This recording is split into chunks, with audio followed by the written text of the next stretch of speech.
Hi everyone, hello. My name is Anchal Arora and I welcome you all to my YouTube channel The Chem Squad. और आज की video में हम लोग chemical equilibrium में आगे बात करेंगे कि अगर कोई रिएक्शन इक्विलिब्रियम पे है और मैंने उसमें टेम्परेचर चेंजेस करे तो क्या क्या फर्क पड़ सकता है, एंड ऑल्सो कि अगर मैंने उसमें कैटलिस्ट डाला तो क्या क्या फर्क पड़ सकता है। इससे रिलेटेड स्टेटमेंट क्वेश्चंस के लिए हम खुद को प्रिपेयर करेंगे और वो जो असर्शन रीजन वाले क्वेश्चंस होते हैं उसके लिए। और का ये यूज हो सकता है। अच्छा, आगे जाके जब इक्विलिब्रियम और थर्मोडायनामिक्स में आपस में हम रिलेशन निकालेंगे तब भी डेल्टा एच और टेम्परेचर और के इक्विलिब्रियम का रिलेशन आएगा।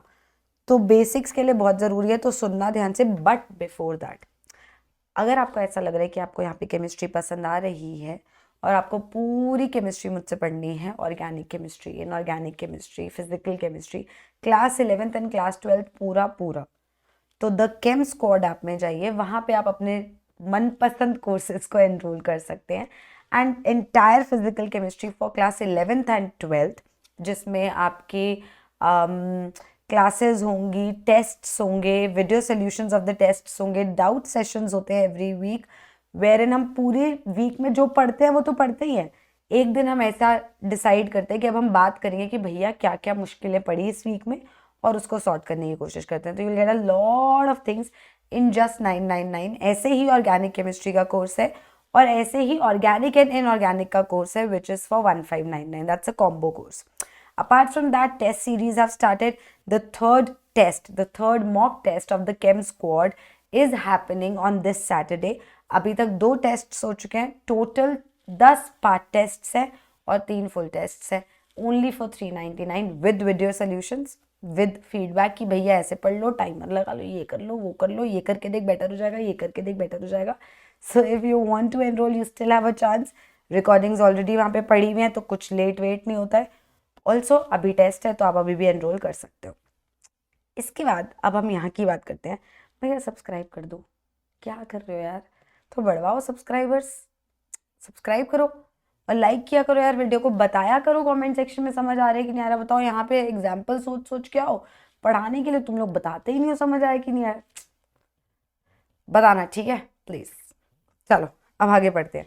Effect of change in temperature equilibrium पे, ठीक है जी। Reactions exothermic, endothermic. क्यों डेल्टा एच जीरो वाले नहीं होते हैं यार, मिक्सिंग ऑफ गैसेस, पता है, छोड़ उसको। बात सुन, एंडोथर्मिक रिएक्शंस वो होते हैं जहां पे डेल्टा एच पॉजिटिव होता है, मतलब during the course of the reaction energy चाहिए होती है, उस रिएक्शन को कराने के लिए। एक्सोथर्मिक रिएक्शंस वो होते हैं जहां एनर्जी रिलीज होती है, इसीलिए एक्सोथर्मिक में नेगेटिव साइन होता है, एंडोथर्मिक में पॉजिटिव साइन होता है, ठीक है। अब अगर एक रिएक्शन फॉरवर्ड डायरेक्शन में एंडोथर्मिक है तो वो बैकवर्ड डायरेक्शन में एक्सोथर्मिक होगा। सेम रिएक्शन है, यहां से यहां जाने में, मतलब ए को अगर टूटना है और बी और सी बनाने हैं तो तोड़ने के लिए एनर्जी देनी पड़ेगी, मान लो 20 जूल देनी पड़ी। तो जब बी और सी रिएक्ट करके वापस ए देंगे तो 20 ही जूल एनर्जी रिलीज होगी। तो अगर फॉरवर्ड में कोई रिएक्शन एंडोथर्मिक है तो वो बैकवर्ड में एक्सोथर्मिक है, और उतना ही मैग्नीट्यूड ऑफ एंथैल्पी चेंज है। मतलब अगर फॉरवर्ड में मान लो 20 किलो जूल देना पड़ रहा है, तो जब रिएक्शन बैकवर्ड जाएगा तो बेटा 20 ही किलो जूल रिलीज होगा। ये माइनस साइन सिर्फ ये बताता है कि एनर्जी रिलीज हुई है, ये माइनस साइन सिर्फ ये बताएगा कि एनर्जी रिलीज हुई है, ठीक है। थोड़ा सा और बात करते हैं। इवेपोरेशन बचपन से पढ़ रहे हो कि अरे अगर आप अपने पाम पे एसीटोन डालो तो ऐसे ठंडा ठंडा लगता है। क्यों लगता है भैया? क्योंकि वो एसीटोन जब इवेपोरेट होता है ना तो वो आपके पाम से वो हीट लेता है इवेपोरेट होने के लिए, मतलब वो एनर्जी लेता है इवेपोरेट होने के लिए। Evaporation is an endothermic reaction. Liquid से गैस बनना है, और बचपन से पढ़ रहे हो लिक्विड में पार्टिकल्स पास पास होते हैं, गैस में पार्टिकल्स दूर दूर होते हैं। तो वो दूर हो कैसे रहे होंगे? किसी की मेहनत लगेगी ना। लोग तो फोर्सेस ऑफ अट्रैक्शन की वजह से साथ में थे ना। अब आप उनको दूर करना चाह रहे हो तो आपको मेहनत करनी पड़ेगी ना यार, सही बात है। तो उसके लिए एनर्जी चाहिए होगी। अब उसको इवेपोरेट कराने के लिए, फोर्सेस ऑफ अट्रैक्शन ओवरकम करने के लिए और गैस फेज में ले जाने के लिए जो एनर्जी चाहिए वो आपका पाम प्रोवाइड करता है। तो अगर आपके पाम से उसने हीट ले ली, ऐसे सोचो, तो पाम तो ठंडा हो ही जाएगा ना। इसीलिए नेल पॉलिश रिमूवर अगर डालो तो फिर वो इवेपोरेट होता है तो ठंडक ठंडक लगती है। That's the only reason, because it is an endothermic reaction. ठीक है, क्योंकि वो आपके पाम से हीट ले लेता है। तो अगर forward reaction the evaporation part of it is endothermic, तो बैकवर्ड रिएक्शन कैसा होगा? उल्टा, गैस से लिक्विड बनाना है, वो एक्सोथर्मिक रिएक्शन होगा। उस केस में लोग अब पास पास आ रहे हैं। लिक्विड में फोर्सेस ऑफ अट्रैक्शन ज्यादा होते हैं ना, स्पेसेस कम होते हैं, तो इंटरमॉलिक्यूलर फोर्सेस ऑफ अट्रैक्शन बढ़ रहे हैं, लोग पास आ रहे हैं, तो इस वजह से एनर्जी रिलीज होती है, स्टेबिलिटी मिलती है उनको। ऐसे सोचो, मतलब पास आ रहे हैं, बस इतना सोचो। तो अगर कोई रिएक्शन फॉरवर्ड डायरेक्शन में एंडोथर्मिक है और बैकवर्ड में एक्सोथर्मिक है, टेम्परेचर चेंजेस करने से क्या फर्क पड़ेगा? मान लो मेरे पास यही रिएक्शन था, ठीक है, इसी को देखते हैं पहले। ये रिएक्शन था, ये मेरे को पता है फॉरवर्ड में एंडोथर्मिक है, मतलब फॉरवर्ड गेम ऐसी है जिसको एनर्जी चाहिए, और बैकवर्ड गेम ऐसी है जिसमें एनर्जी रिलीज होगी। ठीक है जी, मैंने अगर बाहर से टेम्परेचर बढ़ाया, ठीक है, गर्म करके बढ़ाऊंगी टेम्परेचर, तो कौन सा साइड को मैं हेल्प कर रही हूँ? जिसको एनर्जी चाहिए उसको हेल्प कर रही हूँ, या जिसको एनर्जी चाहिए ही नहीं, जो खुद ही रिलीज कर रहा है, उसको हेल्प कर रही हूँ? भाई सीधी सी बात है यार, तुम्हें चीजें गर्म करने से, अगर पानी उबल रहा है, तुम हायर टेम्परेचर पे गर्म करोगे, जल्दी उबलेगा यार, और उबलेगा, वो वाला डायरेक्शन और जाएगा। अब ऐसा थोड़ी है कि पानी जो है वो इवेपोरेट हो रहा है, तुमने एकदम से गर्म करना शुरू करा, गैस ने बोला नहीं नहीं नहीं, अब तो मैं लिक्विड बनाऊंगा। एक्सोथर्मिक साइड थोड़ी सपोर्ट होती है, एंडोथर्मिक साइड सपोर्ट होती है ना टेम्परेचर बढ़ाने से। तो इसीलिए जब भी आप इक्विलिब्रियम को देखो और आप बोलो मैंने इसमें टेम्परेचर चेंजेस करे, बता क्या होगा? हम बोलेंगे भाई तूने टेम्परेचर बढ़ाया या घटाया? टेम्परेचर बढ़ाया तो एंडोथर्मिक साइड फेवर होगी, जिसको वो टेम्परेचर बढ़वाने की जरूरत है, और टेम्परेचर घटाया तो एक्सोथर्मिक साइड फेवर होगी। तो अगर हमने इस रिएक्शन में टेम्परेचर बढ़ाया बेटा, तो ये रिएक्शन फॉरवर्ड जाएगा, क्योंकि फॉरवर्ड डायरेक्शन में वो एंडोथर्मिक है। और अगर मैंने इसी रिएक्शन में टेम्परेचर घटाया तो रिएक्शन बैकवर्ड जाएगा, क्योंकि बैकवर्ड वाली चीज सपोर्ट होगी। ठीक है, अब ये दो रिएक्शंस देखते हैं। यहां पे ये दो चीजें मिलके एक चीज बना रही है, दो चीजें मिलके एक चीज बना रही है कि रिएक्शन एक्सोथर्मिक होता है फॉरवर्ड डायरेक्शन में। अगर फॉरवर्ड में एक्सो है तो एंडो होगा बैकवर्ड में। PCl5 gives PCl3 plus Cl2, PCl5 टूट रहा है तो तोड़ना पड़ता है किसी चीज को, एनर्जी देनी पड़ती है। तो फॉरवर्ड में ये एंडोथर्मिक, बैकवर्ड में ये एक्सोथर्मिक। जी मैंने टेम्परेचर बढ़ा दिया दोनों केसेस में। टेम्परेचर बढ़ाने से एंडोथर्मिक साइड को मैं सपोर्ट कर रही हूँ कि अच्छा तुझे एनर्जी चाहिए, अरे मैं देती हूँ, ऐसा है, तो ये बैकवर्ड डायरेक्शन में जाएगा। वहीं ये जाएगा फॉरवर्ड में, जहां एंडो साइड हेल्प हो रही है। और टेम्परेचर घटाया तो ये वाला जाएगा एक्सोथर्मिक साइड की तरफ टू रीएस्टैब्लिश द इक्विलिब्रियम, और ये वाला जाएगा एक्सोथर्मिक की साइड की तरफ जो बैकवर्ड जा रहा है। ठीक है, तो it depends on delta H, it depends on the fact कि रिएक्शन आपका एंडोथर्मिक था या एक्सोथर्मिक। ठीक है जी, आगे बात करते हैं। इफेक्ट ऑफ कैटलिस्ट का एडिशन। क्या इफेक्ट होता है जब हम किसी भी रिएक्शन एट इक्विलिब्रियम में उसमें कैटलिस्ट ऐड करते हैं?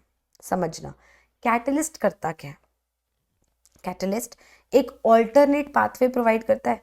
जैसे पहाड़ी चढ़ के जाना है उस तरफ, मतलब मैं यहाँ हूँ और मैं पहाड़ी चढ़ के उतर के उधर जाऊँ तो एक बहुत सुंदर डेस्टिनेशन है, तो मुझे वो पूरी पहाड़ी चढ़नी है, पहाड़ी की चोटी पे पहुंचना है, फिर नीचे उतरना है, यही चलेगा।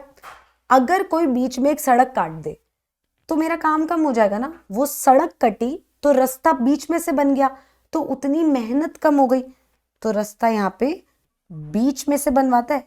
ये काम कैटलिस्ट का होता है, बीच का रास्ता बनवाने का, ये कैटलिस्ट करता है।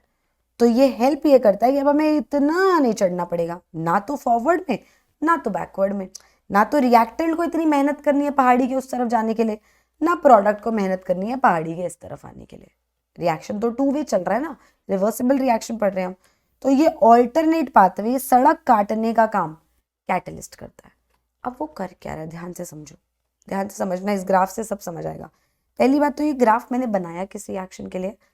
ये ग्राफ देखते ही आपको समझ आ जाना चाहिए था कि एक्सोथर्मिक है। क्यों? समझो, energy of product minus energy of reactant, यही डेल्टा एच होता है। थर्मो में पढ़ा क्यू वाई काय को भी। रिएक्टेंट की एनर्जी कुछ यहाँ है, प्रोडक्ट की एनर्जी कुछ यहाँ है। तो एनर्जी ऐसे बढ़ रही है, तो प्रोडक्ट की एनर्जी जो है वो रिएक्टेंट की एनर्जी से कम है। प्रोडक्ट की एनर्जी रिएक्टेंट की एनर्जी से कम है, तो E P minus E R करेंगे तो ये वैल्यू नेगेटिव नहीं हो जाएगी? छोटी वैल्यू से बड़ी वैल्यू को माइनस कर रहे हो तो वैल्यू नेगेटिव आएगी ओवरऑल। ये ओवरऑल एक एक्सोथर्मिक रिएक्शन है, तो मतलब डेल्टा एच जो है वो इनके बीच का डिफरेंस है और वो एक एक्सोथर्मिक रिएक्शन है। ध्यान से देखिए, आपको 0 से लेके पहाड़ी की चोटी तक जो एनर्जी चाहिए होती है, आपको मालूम है ना, उसको थ्रेशोल्ड एनर्जी कहते हैं। उस बैरियर को क्रॉस करने के लिए जो एनर्जी चाहिए वो थ्रेशोल्ड है। अब रिएक्टेंट की शक्ल देखो, रिएक्टेंट कह रहे भाई सुन, मेरे पास इतनी एनर्जी तो है, मेरे को ना तू इतनी एनर्जी और दे दे तो मैं जरा फॉरवर्ड जा पाऊं। मेहनत लगती है ना यार पहाड़ी चढ़ने में। तो रिएक्टेंट कह रहा है कि मेरे पास कुछ एनर्जी है, थोड़ी एक्स्ट्रा दे दे तो मैं थ्रेशोल्ड एनर्जी तक पहुंच जाऊंगा, पहाड़ी की चोटी तक पहुंच पाऊंगा और फिर उतर जाऊंगा प्रोडक्ट वाली साइड पे। तो ये जो एक्स्ट्रा एनर्जी रिएक्टेंट को चाहिए होती है, इसी को एक्टिवेशन एनर्जी कहते हैं। किसी को कहते हैं? तो एक्टिवेशन एनर्जी फॉरवर्ड जाने के लिए है, जो एक्स्ट्रा एनर्जी रिएक्टेंट को चाहिए। प्रोडक्ट कह रहे हैं मैं भी तो पहाड़ी की इस तरफ खड़ा हूं, मुझे भी उधर जाना है और मेरे पास तो इतनी सी एनर्जी है यार, तो मुझे भी कुछ एनर्जी दो। तो प्रोडक्ट को एक्स्ट्रा जो एनर्जी चाहिए थ्रेशोल्ड, पहाड़ी की चोटी तक पहुंचने के लिए, ताकि वो फिर इधर आ पाए, उसको कहा जाता है activation energy of the backward reaction. क्योंकि वो प्रोडक्ट से रिएक्टेंट की साइड पे जा रहे हैं ना, बैकवर्ड जा रहे हैं, और ये रिएक्टेंट से प्रोडक्ट की साइड पे जा रहे हैं, फॉरवर्ड जा रहे हैं। चलो दोनों की एक्टिवेशन एनर्जी की भी बात हो गई, एक्स्ट्रा एनर्जी जो चाहिए। इस ग्राफ को हम ध्यान से देखेंगे। कैटलिस्ट ने पहाड़ी के बीचों बीच एक सड़क कटवाई, जिसकी वजह से क्या क्या फायदा हुआ समझते हैं। क्या रिएक्टेंट की एनर्जी जो उसकी थी उस पर कोई फर्क पड़ा? रिएक्टेंट की एनर्जी पहले भी यही थी, कैटलिस्ट डालने के बाद भी रिएक्टेंट की एनर्जी तो वही रही ना, उस पर क्या ही फर्क पड़ गया? प्रोडक्ट की भी एनर्जी पहले जो थी वो भी अभी वही रही। ऐसा थोड़ी है कि हमने कैटलिस्ट डाल दिया तो रिएक्टेंट्स की एनर्जी सडनली बढ़ गई, नहीं। ऐसा भी नहीं है कि हमने कैटलिस्ट डाल दिया तो प्रोडक्ट की एनर्जी सडनली बढ़ गई। उनको कोई फर्क नहीं पड़ा, उनकी एनर्जीज को कोई फर्क नहीं पड़ा। वो जो पहले थी वो बाद में भी वही है। बस फर्क क्या पड़ा कि क्योंकि वो सड़क कटी है तो उनको ये जो एक्स्ट्रा एनर्जी चाहिए थी, ये वैल्यू थोड़ी कम हो गई, है ना।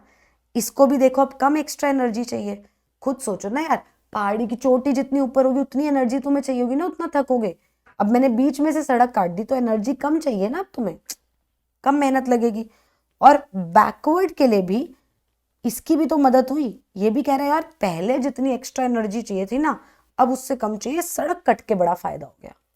और सड़क काटी किसने? कैटलिस्ट ने। तो क्या कैटलिस्ट रिएक्टेंट्स या प्रोडक्ट्स की एनर्जीज पे कोई फर्क लाता है? नहीं, बिल्कुल नहीं लाता। क्या कैटलिस्ट एक्टिवेशन एनर्जीज पे कोई फर्क लाता है? बिल्कुल लाता है। देख लो, चोटी नीचे कर दी उसने, सड़क काट दी नीचे से, तो activation energy of the forward reaction भी कम हुई, activation energy of the backward reaction भी कम हुई। क्या वो इक्वल अमाउंट से कम हुई?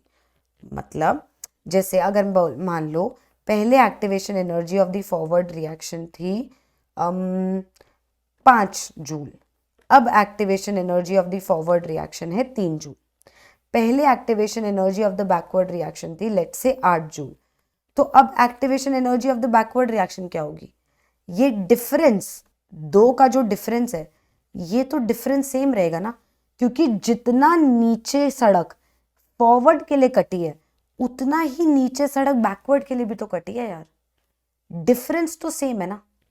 तो जितने अमाउंट से activation energy of the forward reaction घटी है, उतने ही अमाउंट से activation energy of the backward reaction घटी है। और एक्टिवेशन एनर्जी अगर घट गई है, सड़क कट गई है बीच में से, तो अब दूसरी डायरेक्शन में पहुंचना रेट बढ़वाएगा, जल्दी पहुंच पाओगे। पूरी पहाड़ी चढ़ के जाते तो टाइम लगता, शॉर्टकट मिल गया तो जल्दी पहुंचोगे ना, that's why it's called a shortcut, right. तो आप उसमें जल्दी पहुंचोगे। फॉरवर्ड के लिए भी जल्दी हुआ, बैकवर्ड के लिए भी जल्दी हुआ।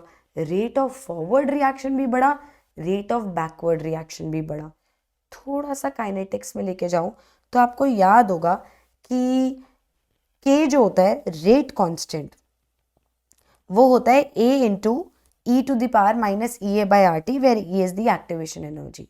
और ये एक्टिवेशन एनर्जी बढ़ती घटती है तो रेट कांस्टेंट बढ़ता है। ये रिलेशन पड़ा है ना। इक्विलिब्रियम कांस्टेंट क्या है? Rate constant of the forward reaction upon rate constant of the backward reaction. तो हमने ये चीज ऑब्जर्व करी कि यार वो जो सड़क कटी है, वो जो कैटलिस्ट ने हेल्प करी है, उससे फॉरवर्ड का जितना रेट बढ़ रहा है उतना ही तो बैकवर्ड का भी बढ़ रहा है। जितना रिएक्टेंट प्रोडक्ट में जाने के लिए रेट अपना बढ़ा पा रहा है उतना ही बैकवर्ड गेम भी बढ़ रही है। तो इसका मतलब जितने अमाउंट से के फॉरवर्ड बढ़ रहा है उतने ही अमाउंट से के बैकवर्ड बढ़ रहा है। तो ओवरऑल रेशो तो कांस्टेंट रह गई। अगर तुम न्यूमरेटर भी इंटू 2 कर दो और डिनोमिनेटर भी इंटू 2 कर दो तो वो 2 और 2 तो कट जाएगा ना यार, बेसिक समझ लो। और इसीलिए इक्विलिब्रियम कांस्टेंट की वैल्यू पे कैटलिस्ट कोई असर नहीं देता। तो क्या कैटलिस्ट इक्विलिब्रियम पे कोई फर्क लाता है? बिल्कुल नहीं। It helps to achieve the equilibrium faster. वो रेट को फास्टर कर रहा है, वो ये हेल्प कर रहा है कि फॉरवर्ड भी फटाक से हो जाए, बैकवर्ड भी फटाक से हो जाए। पर के इक्विलिब्रियम की वैल्यू पे कोई फर्क नहीं आ रहा, बिकॉज जितना वो अमाउंट से फॉरवर्ड की एक्टिवेशन एनर्जी घटा रहा है उतने ही अमाउंट से बैकवर्ड की एक्टिवेशन एनर्जी घटा रहा है। तो जितने अमाउंट से फॉरवर्ड का रेट कांस्टेंट बढ़ेगा उतने ही अमाउंट से बैकवर्ड का रेट कांस्टेंट बढ़ेगा। भैया रेशो तो सेम ही रह जाएगी यार। और अगर रेशो सेम रह जाएगी तो इक्विलिब्रियम पे कोई फर्क नहीं लाता है। It just helps to attain the equilibrium faster. कुछ सवाल है, उनके जवाब देखते हैं। ट्रू और false? Catalyst affects the value of equilibrium constant? Nope, it does not. अभी बताया क्यों। A catalyst increases the rate of the forward reaction. Yes, it does. Slightly more than it does for the backward reaction. नहीं भाई, अगर यहां से वहां जाने वालों के लिए रास्ता अच्छा बना है तो वहां से आने वालों के लिए भी बना है। शॉर्टकट दोनों पार्टीज के लिए। अगर दोनों पार्टीज के लिए तो दोनों का रेट इक्वली बढ़ाता है। वो जितना फॉरवर्ड का बढ़ाता है उतना ही बैकवर्ड का। तो ये भी फॉल्स हो गया। अ कैटलिस्ट में participate in A reaction, that's true. Esterification में भी कैटलिस्ट H+ जो होता है वो पार्टिसिपेट करता है। इलेक्ट्रोफिलिक एरोमेटिक सब्स्टिट्यूशन में जब हमने क्लोरिनेशन पढ़ा था तो हमने chlorine in the presence of anhydrous AlCl3 लिया था। वहां एनहाइड्रस AlCl3 पार्टिसिपेट करता है ना, Cl2 का बॉन्ड तोड़वाता है। लेकिन इंपॉर्टेंट बात यह है कि कैटलिस्ट रिएक्शन में जैसे जाता है वैसे ही बाहर आता है। अ कैटलिस्ट में पार्टिसिपेट इन अ रिएक्शन, जैसे हाइड्रोजनेशन में वो सरफेस प्रोवाइड कर रहे हैं, बस प्लैटिनम पैलेडियम ये लोग सरफेस दे रहे हैं, पार्टिसिपेट। पर फ्रीडल क्राफ्ट रिएक्शंस में, क्लोरिनेशन मतलब हैलोजनेशन रिएक्शंस में, एस्टेरिफिकेशन में यहाँ पे कैटलिस्ट घुस जाता है रिएक्शन में। पर शर्त यही है कि उसको कैटलिस्ट बोल ही तब सकते हैं कि जैसे वो घुसा वैसे ही बाहर आ जाए। अगर आपको क्लोरिनेशन का मैकेनिज्म याद है तो आप देखोगे कि AlCl3 ने पार्टिसिपेट किया रिएक्शन में पहले स्टेप में, बट इवेंचुअली वो AlCl3 ही बन के बाहर आया। अगर वो बन के ना आता ना तो हम उसको रिएक्टेंट बोलते, कैटलिस्ट थोड़ी बोलते। तब हम बोलते भाई तू रिएक्टेंट है, काय का कैटलिस्ट, समझे। तो एक कैटलिस्ट में participate in a reaction, yes. A catalyst changes the energy of reactants and products, no it does not. देखो रिएक्टेंट और प्रोडक्ट की एनर्जी पे कोई फर्क नहीं लाया, एक्टिवेशन एनर्जीज पे फर्क लाया। दूसरी इंपॉर्टेंट चीज, अगर प्रोडक्ट की एनर्जी और रिएक्टेंट की एनर्जी पे कोई फर्क आया ही नहीं है तो डेल्टा H की वैल्यू पे भी तो नहीं आएगा। वैसे भी थर्मोडायनामिक्स में साक्षात बोला हुआ है कि ये स्टेट फंक्शन है। इनिशियल स्टेट और फाइनल स्टेट सेम रही है तो स्टेट फंक्शन की वैल्यू कैसे बदल सकती है?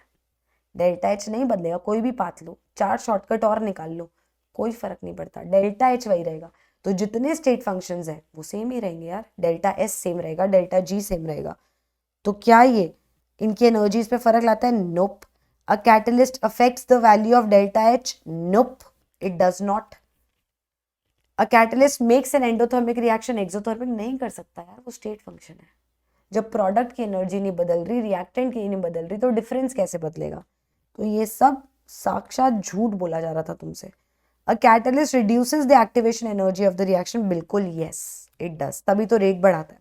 अ catalyst affects the threshold energy, देख लो यार, तुमने सड़क काटी, पहले थ्रेशोल्ड ये थी, अब ये हो गई ना एक्टिवेशन एनर्जी। एक्स्ट्रा एनर्जी किसके लिए चाहिए थी रिएक्टेंट को, रिएक्टेंट कह रहा था मुझे एक्स्ट्रा एनर्जी दे, भाई कितनी एक्स्ट्रा, जितना वो पहाड़ी की चोटी क्रॉस करने के लिए चाहिए, अब चोटी नीचे आ गई तो कम एनर्जी चाहिए थी, तो थ्रेशोल्ड में भी फर्क लाया। This was effect of temperature change and effect of catalyst on equilibrium. अगर आपको ये वीडियो पसंद आई हो तो प्लीज लाइक कर दो और मैं मिलती हूँ नेक्स्ट वीडियो में, बाय।